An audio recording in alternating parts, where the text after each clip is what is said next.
Hi, I'm Laurie Zerga with Booming Business with Ease for another super tip on Monday at noon. I'm so excited. Last week we were talking about, I kind of ended with thinking about three big companies that you could possibly work with if you're looking for sponsors, uh, organizations that maybe you could do business with, that could become your clients. We had a little conversation about that. And at the end, I said, think of three companies that you could work with. And I indicated this week I would talk a little bit about how do you get started. Because I know a lot of people, if you haven't worked for a big corporation, you might feel a little intimidated to approach them. And I'm here to say you don't really have to be intimidated. First of all, everyone is just a person like you and me. We're all human. We all have flesh. We all um, have to eat breakfast, lunch, and dinner.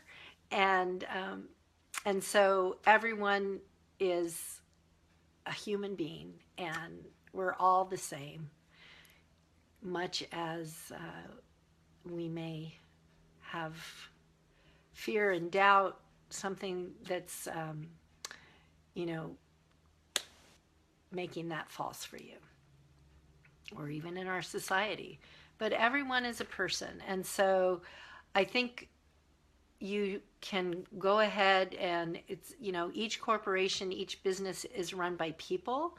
And so I think if you start there, you'll feel a little less intimidated. I'll give you my perspective as we go through too, because I was in corporate and I had a fairly significant position that I was in charge of quite a few people and had a fairly large budget. And I had a lot of people, a lot of friends, family, friends of friends that would want to meet me because they were interested in working or finding out more about, hi Molly, uh, about the company. So I just want to tell you that from the inside perspective, I know that you're always open to meeting people and informational interviews. So think about that. And I think before you even worry about that, the first piece is to start thinking about what are the companies that you could possibly work with. So last week we ended with listing three. And how do you know which one to get started with? Well, one of the things I actually coincidentally last week I did, I'm on a board for a foundation, and they were looking at, and they were concerned because a lot of funding for the foundation was government based, and it seemed to be going down. And I have been reading trends, this is regarding foundations, that the public sector is a really great place to look for funding foundations. So I asked them what percentage, because I'm a new board member, what percentage of their business, of their funding comes from private sector. And it was a pretty small percentage.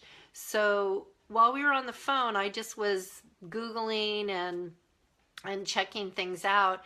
And by the end, I had a list of a potential, I think it was like a dozen companies that were headquartered in their county that they could that seemed like there might be some kind of an alignment, that had some kind of a funding arm or community service arm that they could begin to approach.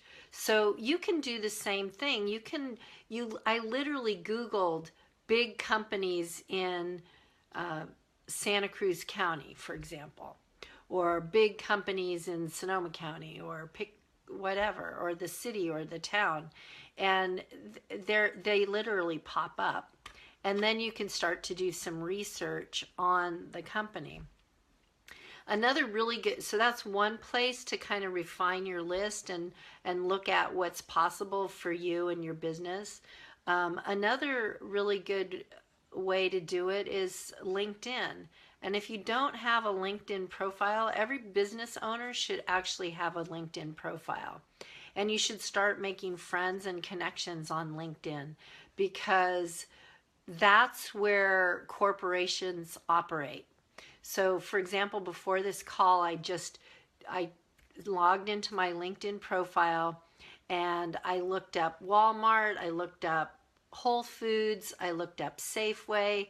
Those were big chains, and it literally popped up the name of the company, the number of employees, and then it showed all of my contacts. It showed every group that I belonged to on LinkedIn that had an employee at one of those companies, each one individually, obviously, and all the who I was connected to, and whether I was connected as a first, second, third, or something.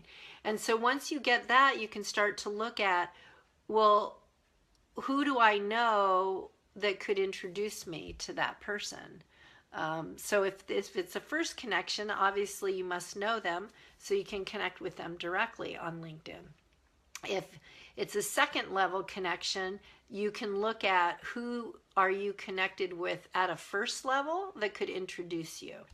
So it's really, with technology today, it's really easy to make connections. Now, if you're, and find out the name of people. I've been known to just look up the name of a CEO or the top 3 people in a company and just call them and ask if you can set up an appointment. So finding out some ideas of people to talk to is pretty straightforward, and that's a good way to get started. So finding out who the companies are that are close to you, finding out who you're connected to that way into the company, and then to ask for an informational interview with your point of contact in the company. So again, when I was in corporate, a lot of my friends of friends, people would ask me to introduce me to a friend. They asked if they could talk to me. And then there's a second piece though, and that is to make sure that you understand a little bit about the company. So research it. And today it's so easy to research a company and find out what's kind of going on with them. There's all kinds of press releases that will pop up. There's a lot of information. So if it's any kind of a sizable corporation, usually information will pop up and you'll know what's going on. Because that was a pet peeve. If I took my time to do somebody a favor, to provide and take time for an informational interview, I really didn't want to start from scratch if they didn't have any idea how the company worked or anything that was in the news about that company. Hi Tracy, thanks for joining. So those are my tips for today. I hope you'll listen to it again a little bit further. But we talked about, I'm going to just recap, we talked about last week the 3 companies that you might want to start with. Today we talked about how you can research on the internet what companies are close to in your town, that are headquartered in your town. And then the next step was how to look for employees that you know and that you could do informational interviews and at least just get started. And then the next piece I recommended was looking at who you knew, whether it was through networking groups or LinkedIn is the best way. And then the next piece is do a little research before you do an informational interview that you're going to ask for. Okay, that's it. That's my tip for this week. If you find this useful, I really hope you'll consider joining me for my event, January 28th and 29th. Dream Your Booming Business with Ease 2017. And it's a place where you can really strategize and think about your year and dive deep into some of these ideas about how to approach bigger companies to leverage your business. Have a great day. Bye-bye.